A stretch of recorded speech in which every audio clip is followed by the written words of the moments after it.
Na obrežju Drave so se že pričele priprave na Lent. Kaj vse je že storjenega in kaj je potrebno še storiti? Ja, zdaj ste me dobili. Ja, priprave so začele, moram reči, da nisem za to področje. Vem, da stoji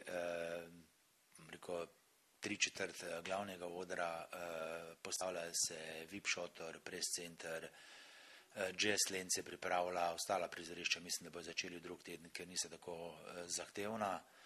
Tako da mislim, da bo nekje do sreda, četrtek, da bo v bistvu tako pripravljeno, da se bo prišlo v zadnjo fazo, se pravi, to je tehnična oprema, razsvetljava, zvočna tehnika. Pravim, stvari potekajo normalno kot vsako leto. Mogoče imamo največ problemov z jazz Lentom, ki se letos seli na novo prizorišče in je bilo to eno zapuščeno dvorišče, ki smo ga morali popolnoma na novo obdelati, dokaj velik vložek, tudi finančni, da se v to prizorišče vzpostavlja in mislim, da tudi tam ne bo nobenega problema. V sklopu festivala ste napovedali nekaj novosti. Kaj bi izpostavili? No, eno sem že povedal, se pravi preselitev jazz Lenta na novo prizorišče. Upamo, da bo to prizorišče ostalo, da ne bo samo eno leto, kajti kot sem že povedal, je vložek v pripravo prizorišča, tudi za vse ostala, dokaj velik.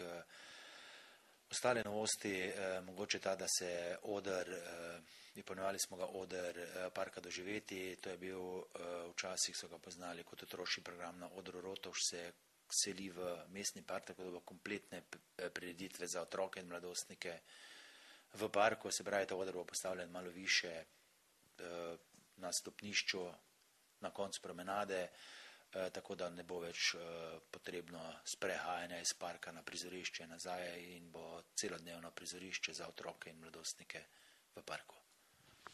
Je kdo od nastopajočih že odpovedal sodelovanje in kako rešujete te spremembe programa?